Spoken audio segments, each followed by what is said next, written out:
of a male with a self-inflicted gunshot wound. Callers advised of negative signs of life. A male possibly committed suicide, still has the pistol in his hand. Every year, nearly 45,000 people in America die by suicide. That's over double the number of homicides. In the last 20 years, suicide rates in most Western countries have fallen, but in the US, they've gone up by nearly a third. And there's one particular group of Americans causing the spike in numbers: white, middle-aged men. I was gonna kill myself.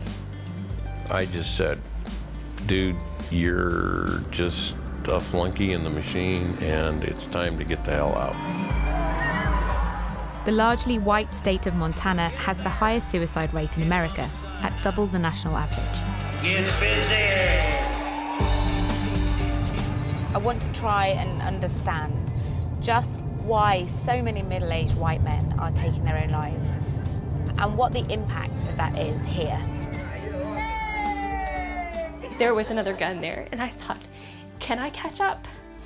How fast does a soul travel? Can I please catch up and be with him?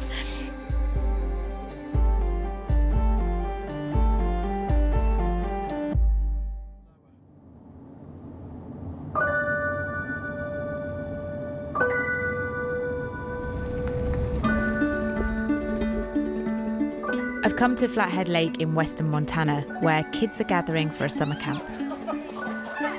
But they're not here just for a holiday. This is a camp for grieving children. Nice to meet you, finally. Oh, how are you doing? Tina Barrett is the director of the Tamarack Grief Resource Centre, which runs the 4-day event. It's nice to meet you. Kids come to this camp honoring different types of losses. The most common type of loss is suicide at our camp. The most common? Yes. So what are the numbers, X? How many people are coming to the camp We'll have this year? 50 campers here, Okay. and 18 are grieving a death of a family member by suicide. That's my Snapchat. Yay! I know. I'm so glad to see you guys. This is the third time that Jenny Laboon has brought her daughters Abby and Lily to stay here, and there's a reason why. People who lose someone to suicide are 3 times more likely to attempt it themselves. So tell me what's going on here. What are you making? We call them I think it's flags of remembrance. And whose one is this? Lily's. It's yours, Lily. Nice. Talk me through it. What have you got in here? Okay, so I love fishing. This is a fishing boat. And who's Rick? Our dad. Your dad. Yeah. Whenever I was 11, he committed suicide. So I come here and I process everything here. So it's kind of like a place where you can sort of focus. Yeah, it's a place where everybody understands what you're going through. You don't have to explain it. They just kind of know in their own way.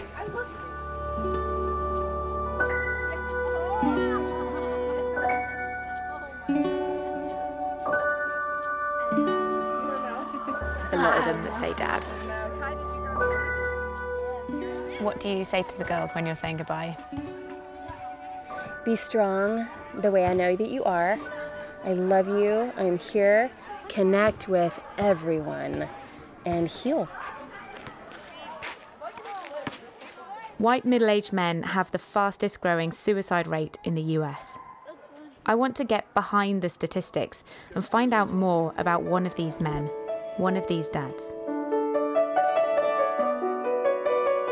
After Rick's death in Texas in 2014, Jenny came to Montana to build a new life. She remarried, and now there's a little baby brother for Lily and Abby. This is a really beautiful picture, isn't it? They look quite a lot younger. Yes, they look different. What was he like when you met him? Well, he was teaching in the same high school that I was teaching. And I was like, ooh, who's that? You know? Who's that chap? Right. And we started having coffee and writing letters to one another. So we fell in love with letters. And to me, I think part of the reason I was so attracted to him because he was this really strong, powerful man, you know? But he was always a little emotionally standoffish. Before they met, Rick had been in the army. All right. He joined straight out of high school and within months was deployed to a frontline hospital during the First Gulf War. He returned to build a life which looked happy and successful. But under the surface, Rick was struggling. I came home and I noticed he was off. I reassured him, I held him, and I'm so glad I did. The next morning, he dropped Lily off at school, and later Lily would tell me that he looked at her with really sad eyes and then walked away from her. So that's hard. He went back to the house. He called the sheriff and said, this is what I'm about to do, and walked out the door, took the gun with him, and took his own life. He sent me a text, said, I love you so very much. And I know by the time of death that he sent me that text is the very last thing that he did. So I went to the house and I ran into the closet and I saw the safe open where the guns were, and I couldn't believe it. And I thought there was another gun there, and I thought, can I catch up? How fast does a soul travel?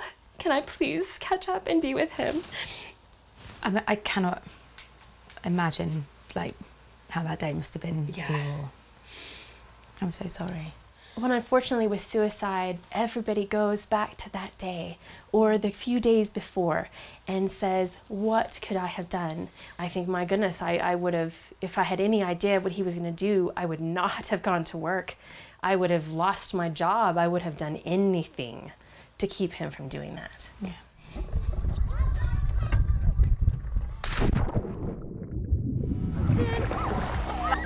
Back at the grief camp, the girls are able to relax and have some fun. Are you a bit of a braid master? It really depends, not on myself. Ew. What does the camp mean to you? It's just kind of like a place to come to express yourself, be yourself, and accept yourself. Part of learning to deal with grief involves the girls thinking about their dad and how they want to remember him. What was he like as a dad? He was the best dad, to answer your question. Yeah? Yeah. Now try catching it. He was stern, but he was still fun and kind and just it's like a best friend. To me, at least. When you found out that your dad had taken his life, can you remember? Yeah. Like, you can go first. I just said okay. I just kind of walked out. You walked out? Yep. I had a different reaction. For me, it just kind of felt like I was being stabbed repeatedly in my stomach and my heart. It's a pain that you really just can't describe, that you don't feel twice. I'm still mad at him. Like, my grandma's up there. He's gonna whip his booty. Oh my gosh, yeah. Wherever they are. He's in for it from my grandma. Why are you mad at him?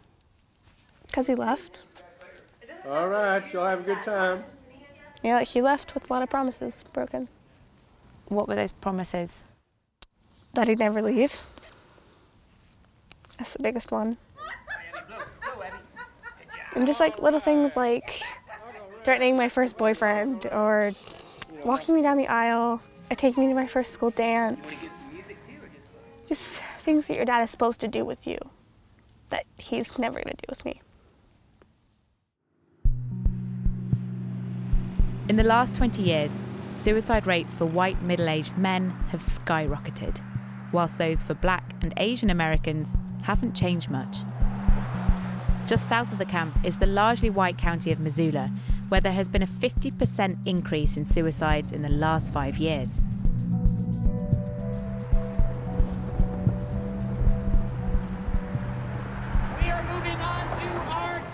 I came to Missoula's biggest event, the county fair, to try to understand the pressures that men are facing here.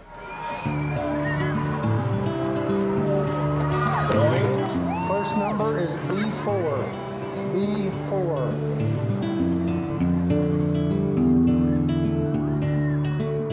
Do you think it's getting harder for men? It's getting harder to make the money, to provide for your family. What does it mean as a man if you're not able to provide for that family?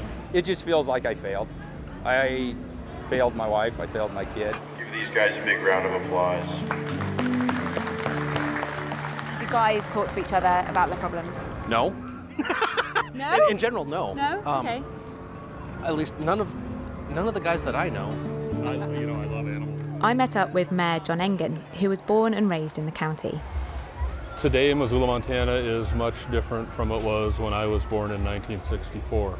We manufactured and depended on the timber industry.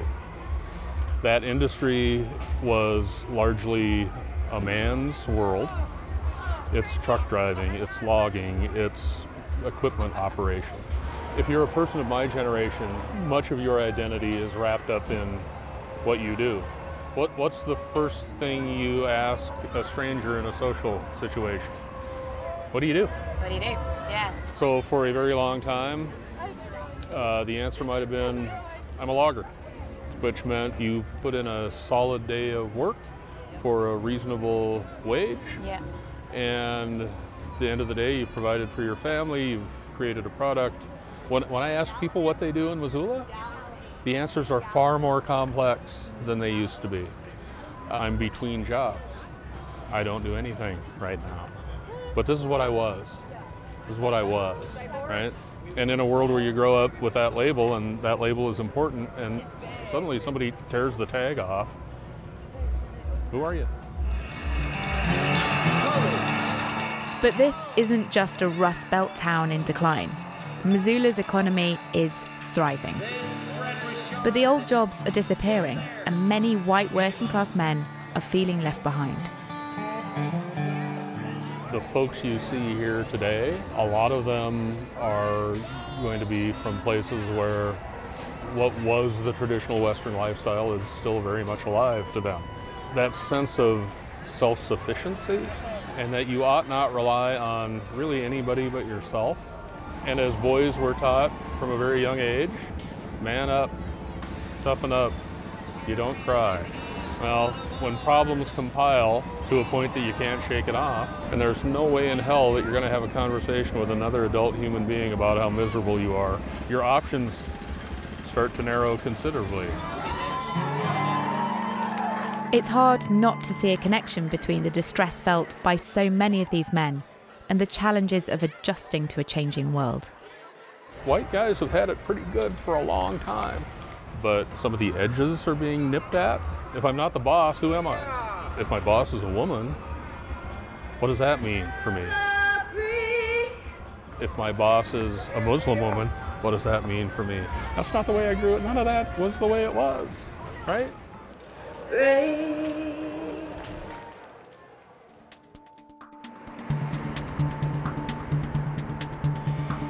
The Missoula police are on the front line of this crisis, and the number of mental health and suicidal call-outs has doubled in 3 years. Christian Cameron is a patrol officer with the force. Within seconds of being in the patrol car, a suicide-related call comes through. This is a request for a welfare check. Caller lives with a male at this address. Has a history of depression and has written suicidal notes in the past. No recent threats. Hi, copy. Thank you. It draws a lot of our resources. We're responding to this right now, 2 officers. You know, there could be crimes going on that we're not able to respond to because we're handling these types of calls. Okay, so we're pulling into the complex now. 396, 341 units are 97 in the area. How's it going, bud? You don't need any assistance or anything from us. No thoughts about harming yourself or anything like that. No. If you need anything from us, anytime, 911, okay? Is he okay? He is. Yeah, we made contact with him. Okay. He works a graveyard shift, so he was just sleeping. Okay. So this is the 3rd suicide-related call today for the force? I believe so, yes. Yeah. Yep. One was a person that was at a residence kind of in their front yard, holding a handgun to their head. Oh my gosh, in their front yard? Yeah, so another individual went into one of the local sporting goods stores and was attempting to take a firearm in order to try to harm himself. And that's the thing that gets mentioned again and again: guns. They are the most common method of suicide for American men, and there are a lot of them in Montana. The men here are killing themselves with firearms at a rate far higher than the national average. 352-396.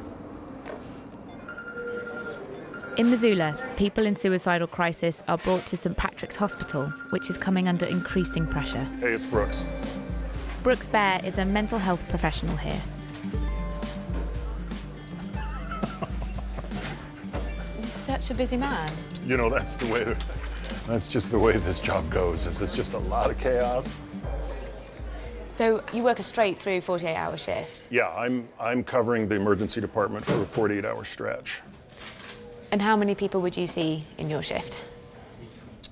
20 is probably average. So if I see 20 people in 48 hours, 12, 13, you know, or 14-ish are going to be suicidal.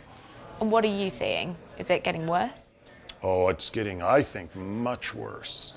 Just in the time I've been working in this hospital, I think our numbers are coming up 20 or 30% per year. Wow. Yeah, I mean, noticeable. But despite the growing need, this year Montana has seen huge cuts to its mental health budget. I think the mental health cuts are having a pretty big impact. If there were stronger outpatient services, probably 30% of what I'm seeing lately I wouldn't see because they have nowhere else to turn. Yeah. This place is going to get busy. It's going to go wild for hours. I won't be too long. Across America, many men turn to substances to try to cope with their distress. In Montana, those who go on to end their life are twice as likely as other Americans to have alcohol in their system. A few hours later, I caught up with Brooks to talk more about this. We do love alcohol here. You throw alcohol at any suicidal individual and you've exponentially increased the risk. Literally, loneliness and alcohol.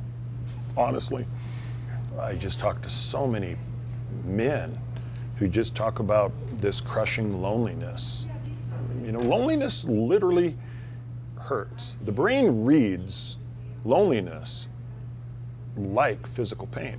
All they know is, to them, this pain is unbearable. And along with alcohol and loneliness, there's another factor. Montana has the fastest growing income inequality in the country, and it's in the poorest communities that more and more people are taking their lives. The more disparity between the haves and the have-nots, the higher the suicide rate. If you're rubbing shoulders, like in Montana you do, if you're rubbing shoulders with the wealthy and you are not wealthy, it makes us white middle-aged males feel inadequate, and we're a burden on people and we're not producing, and the more highlighted it is that I'm a have-not, the more I want to end my life. Since arriving in Montana, I've wanted to talk to one of these white middle-aged men who have tried to take their own lives. But there's a lot of stigma around suicide, and it's hard to get anyone to talk. Then right at the end of my visit, I get a call. As soon as I left work, I was gonna kill myself. I just said, dude, you've got nothing to show for all your efforts. You're just a flunky in the machine, and it's time to get the hell out. Go. Russell is 63 and has lived in his family home for the last 40 years. He's suffered with depression for decades. A few years ago, he was determined to take his own life. I just ran in here and I took the shotgun out, and then I looked at the dog and said, what am I going to do with the dog? And then I started putting another shell in the shotgun, because I thought I'd have to shoot her too. And she gave me this look that just said, what's going on? And I just said, I can't do this. I can't do this. What was going on in your life, Russell, that made you feel like you wanted to take your life? I mean, at the time I was alone. Alone? Yeah, it was just me living here and one dog. And loneliness can be kind of a terrible taskmaster. This is a tough country to live in. I mean, if you're not a competitive person, and I'm not, it's not easy. The Americans like a winner. They don't like people who aren't winners. All our lives we're given this false notion of American superiority, that we're supposed to be superhuman. You know, I'm Superman, I'm Clark Kent, I'll rip off my shirt and I'm going to have a cape and an S plastered on my chest and I'm going to save the free world. And of course we aren't going to. Most of us are just people like me. I think that a lot of people in Montana they reach that same level of panic because they don't make enough money. There's a level of terror among people as they work longer and they fall farther and farther and farther behind. I've noticed you have a tattoo on your arm. What's this for? When you end a sentence with a semicolon, you're basically saying, okay, that's not really the end of the sentence. There's more to come after that. Thank you so much. This is my way of saying there's more to come after this to my life. And thank you for sharing it. And thank you for giving me the opportunity. I'm not just going to give in. I'm not going to give up. I hope.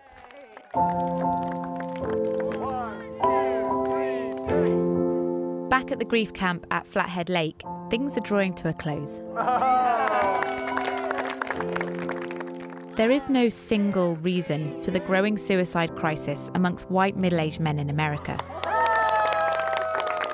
But what's clear from my time here in Montana is that people aren't talking enough.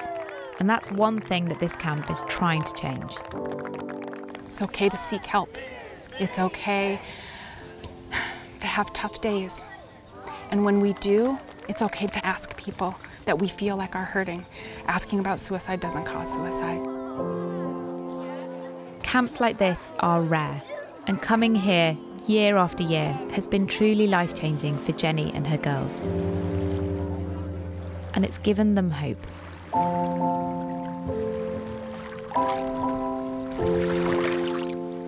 The three of us were sitting there with our feet in the water, and I looked at my two girls and I realized that life was going to be okay, that it could be good again, that we could have moments like this where we're at this incredible lake and we actually can have a lot of fun making a lot of new memories together.